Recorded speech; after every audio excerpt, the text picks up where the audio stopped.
What's going on, guys, and welcome back to part 6 of the Toyota Tacoma LS Swap build series. Today we're going to be getting the engine finally put back together. I got my heads and cam in the mail this week, which took forever. It took Texas Speed over a month and a half to ship those out, which kind of sucks, but it is what it is. They're here now, so we're going to get those installed as well. I also got some parts painted this week. They turned out really nice, so we're gonna go ahead and get those installed as well. So without further ado, let's get this 6.0 assembled and ready to rock. All right, so what I've done is I got all of my piston rings laid out.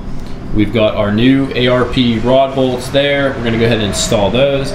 But before we do anything, I need to go ahead and check all of my ring gaps. So what I'm gonna do is I'm gonna take each ring and I'm gonna set it down in the cylinder. You'll see in a minute how I do it.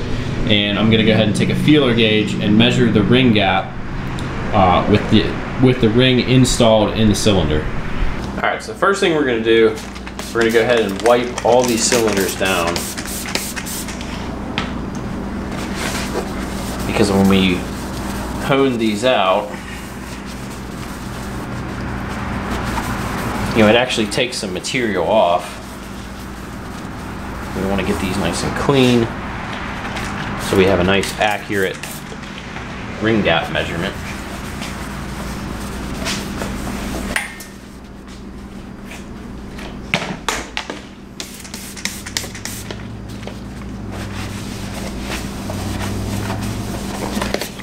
Alright, so next what we're going to do is we're going to install our top compression ring in cylinder 1.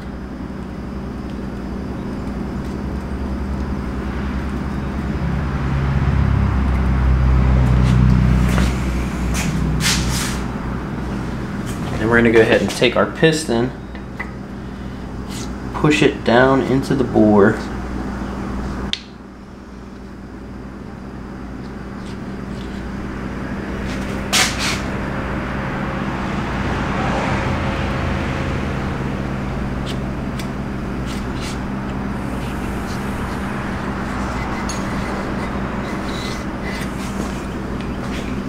and then what we want to do is you want to take our feeler gauges and we're going to go ahead and put these gauges down inside our ring gap, and we have a spec of 12 to 23 thousandths of an inch.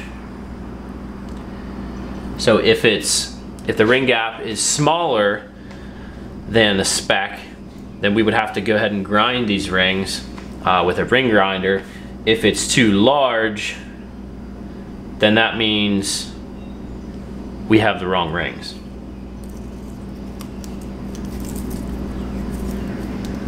So we're gonna start with the 12 thousandths. All right, 12 thousandths fits, no problem. So we're just gonna go ahead and jump right to 23 thousandths.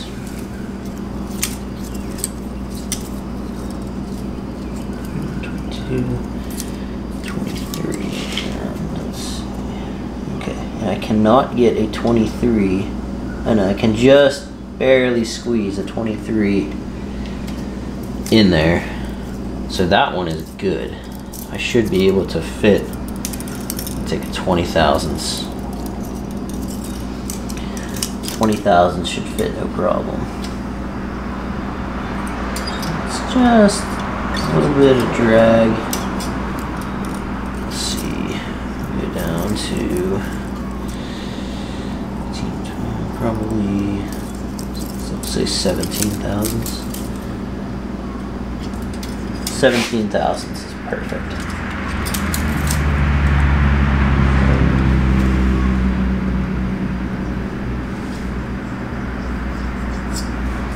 So this ring gap is good. So we're going to go ahead and do the same thing. We're going to put the second compression ring in, measure that one, and then we're going to do the same thing for all 8 cylinders.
All right, so we got all of our ring gaps checked.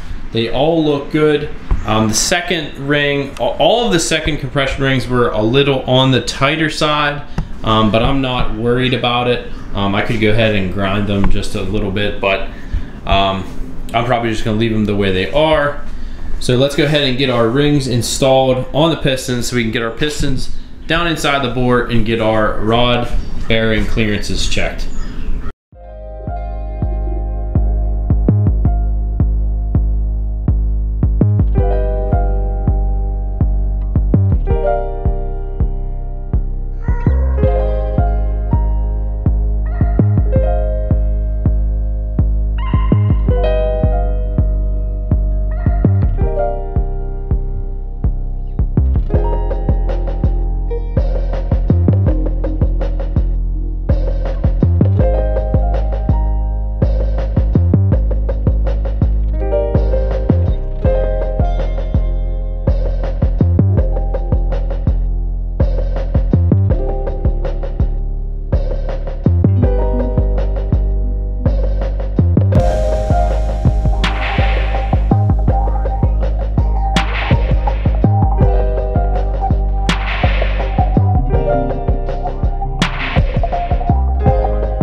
All right, so we got all of our piston rings installed on our pistons. We got our new rod bolts installed.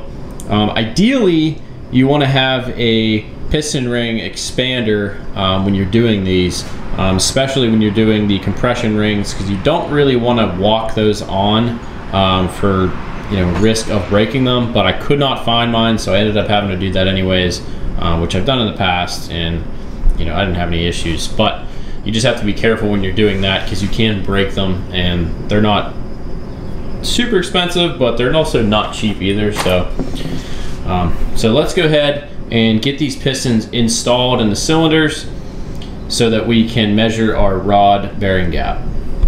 All right, so we went ahead and we installed our first rod bearing. I compressed our piston rings with our spring compressor. So what we're gonna do, we're just starting with the number 1 piston for no particular reason other than it's number 1.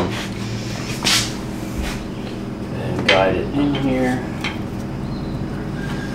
And then what you do is, once the rings are compressed, you can then kind of guide the piston in to the cylinder.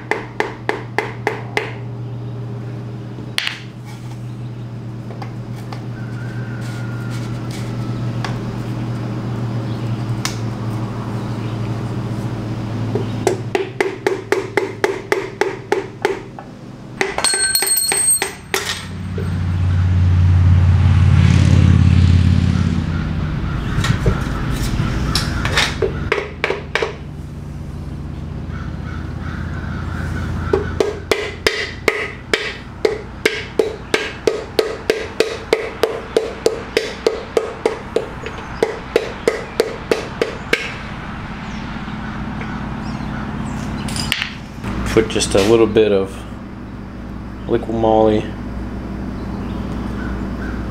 on the threads, a little bit on the head.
All right, so again, we are going to check our bearing clearance here, which our spec is between 1 and 3 thousandths of an inch. We are right at about 2 thousandths. So number 1 is good.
Okay, so we got all of our rod bearing clearances checked and they're all within spec. So what I'm gonna go ahead and do now is get our pistons installed for the final time and get everything torqued down, and then the rotating assembly will be done.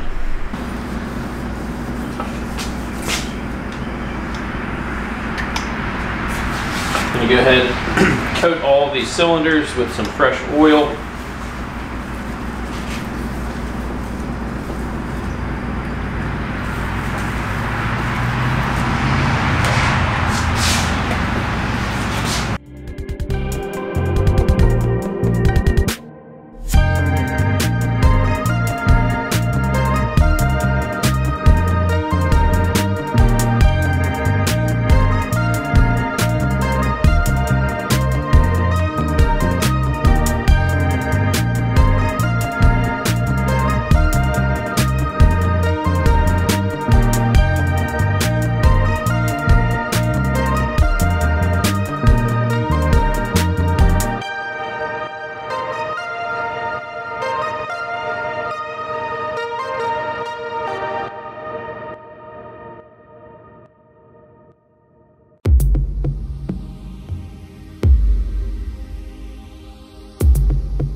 All right, so we got our cylinder heads torqued down, we got our water pump on, our harmonic balancer on, got the oil pump, or the oil pan on, front and rear covers, a few other things.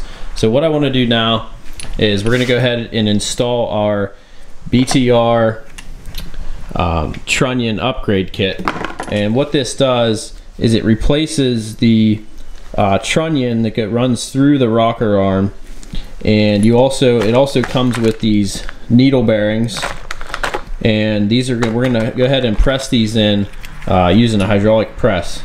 So we're gonna go ahead and press the old trunnions out, press the needle bearings in, and the new trunnion, and we should be good to go.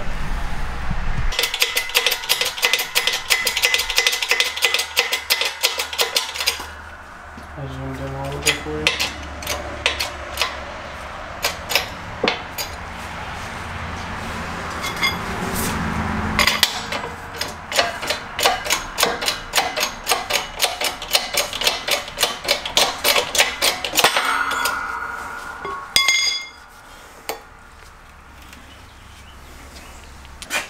Let's put this on there.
All right, guys, so now that we got the engine almost completely assembled, minus the intake and the lifter valley cover, which we're gonna wait to do that because our engine lift plate has to sit on top of there. So when we lift the engine up to set it down back in the truck, we need to have the intake off. So what we're gonna do now is I bought because we're changing over to an F-body accessory drive, which will give us more clearance to fit a radiator down in this thing. I went ahead, we have the F-body water pump, the F-body harmonic balancer, and I went to LSX Innovations, makes some really nice brackets so that we can then change the location of our alternator and our power steering pump. So our alternator is going to be down here, which is where the F-body alternator sits. But what you have to do is the 6.0 blocks, the cast iron blocks do not come with a threaded hole in the block here. It's the same casting, but they don't thread this hole in because the alternators on these normally sit on top. So LSX Innovations supplies, they have a kit that will allow you to, it comes with a bit, it comes with a tap, and it comes with spacers so that you can drill the hole exactly where you need it. So we're gonna go ahead and drill this hole, tap it, and that will allow us to mount our bracket for our alternator. And then I also have, this is our bracket for the alternator, and then this is our power steering bracket, which is gonna mount up here. And then I bought an F-body tensioner, which is gonna mount here. So we're gonna go ahead and do this now.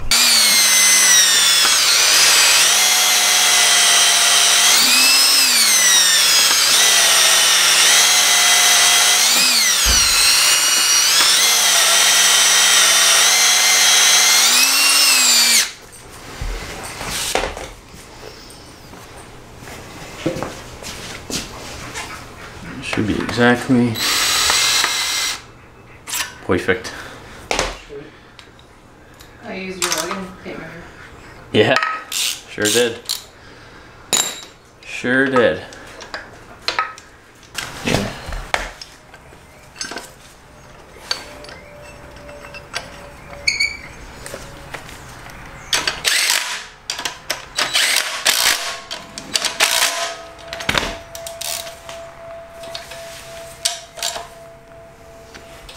All right, so I wasn't sure if the truck alternator was going to work with this kit. I didn't really research to see if it was going to work.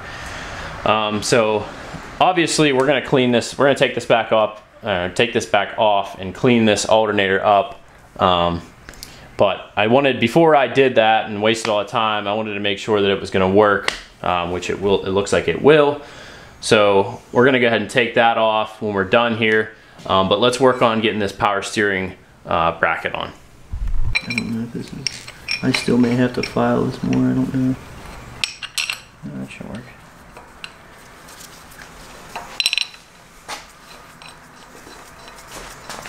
I probably won't need an extension. I'll let your guys do.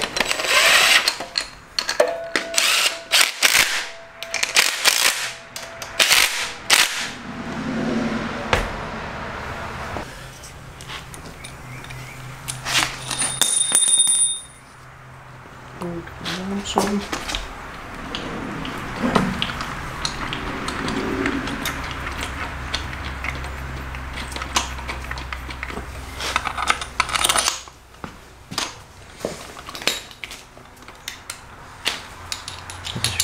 Oh, you already got the size? Yeah. All right, guys, so we got this thing just about completely put back together. I just have the intake kind of sitting on top just to kind of see what it's going to look like. We're still going to put the manifolds on, the exhaust manifolds. I still got to paint those though. We're going to wait to put those on until we get the engine in the car. I am going to take this alternator back off and get it nice and cleaned up. I'll probably go ahead and sandblast that. I don't know if I'm going to paint it or leave it just bare aluminum. But this thing looks freaking sweet. I cannot wait to get this truck running.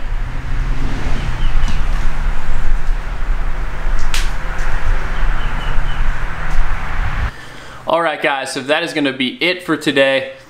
Hopefully the next video we're going to be getting the transmission bolted up to the engine and getting it set down in the truck, and we can get our cab on and start doing all of our wiring. So with that, don't forget to like, share, subscribe. Check us out on Facebook and Instagram. But until next time, peace.